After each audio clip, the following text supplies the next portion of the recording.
Very interesting that things keep changing with how they're going to pay for this. Now, for more on this, let's bring in House Transportation and Infrastructure Ranking Member, Missouri Congressman Sam Graves. Congressman, first, thanks for joining us. And I want to get your reaction to the Democrats' proposed tax on the wealthy, even if it won't make it into the bill. Look, they're trying to change tax policy at the 11th hour. That means they're throwing anything they can at this bill, trying to make it stick. And, you know, that just tells us that they're actually farther from an agreement than they're letting on. Yeah, it just seems like this is all last minute trying to push forward. Now, this is what White House Press Secretary Jen Psaki said about taxing the wealthy. I want you to listen to this. Listen. So you're referring to what has been shorthanded out there as the billionaire's tax, is an idea that has been put out there by a number of members of Congress, including our friend Senator Warren, and it is one of the ideas that is under consideration and discussion. I will note that there are a lot of different tax proposals that are out there that are being discussed by members right now as a means of not just paying for the package, but again making the system more fair, including a corporate minimum tax that would include a 15% corporate minimum. Yeah, and you hear there the White House now saying exactly what your assessment was. They're throwing everything they can against the wall to see what sticks. You know, is this desperation at this point? And could anything really realistically be done in the next 48 hours? Well, it's a good question, and the fact of the matter is they're going to spend $5 trillion. When you add up the infrastructure package, Green New Deal that they're talking about, and then you throw the reconciliation, the spending package in there, they're talking about $5 trillion. And it's going to reach down and get everybody. There's no way you can pay for this with just a billionaire's tax or whatever. And by the way, corporations don't pay taxes. That gets passed on to the average person, you and me. We're going to end up paying that in the long run. So people are going to pay if they get this spending package through. Yeah, and you know, Senate Democrats also, you mentioned corporations proposing a 15% minimum corporate tax rate on profits. You know, how will that affect businesses in the economy as we're starting to see those prices rise even now to a 13-year high?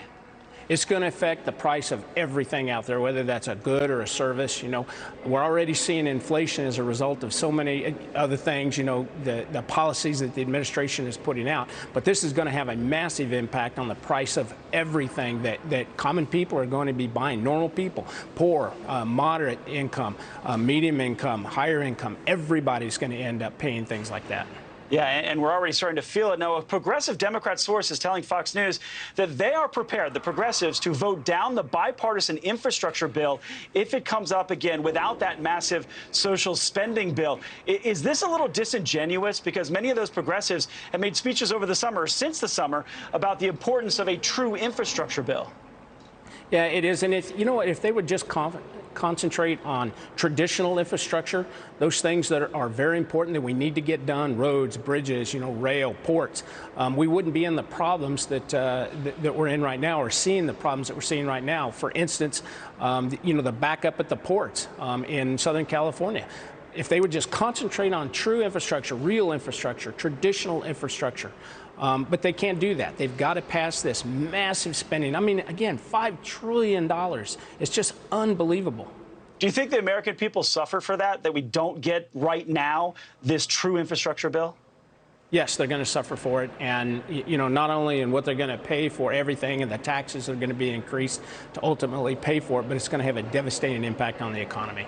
Yeah, I want you to hear what Senator Joe Manchin says about the timing of this social infrastructure bill and all the pay-fors. Listen.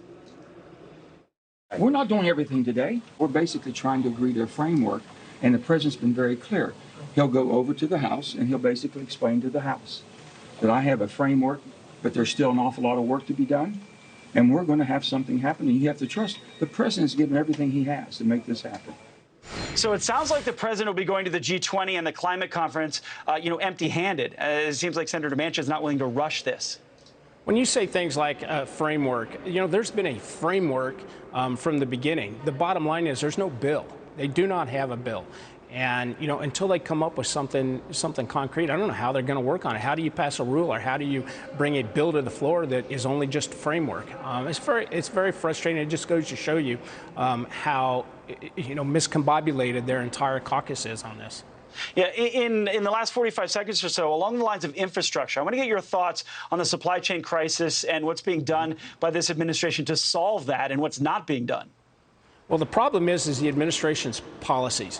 When you throw in extended unemployment benefits, when you throw in, arbitrary vaccine mandates, that just creates all kinds of logistical problems for trucking companies and transport companies and the rail lines and everything that goes along with it. So that's making the problem just as bad. When the president says that the private sector needs to step up, well, he also needs to step up and back off some of these regulatory burdens. Congressman Sam Graves, I appreciate it, from Missouri. Thank you for your time. This is something we're going to be following, and it will continue into next week. It does seem like. Thank you again.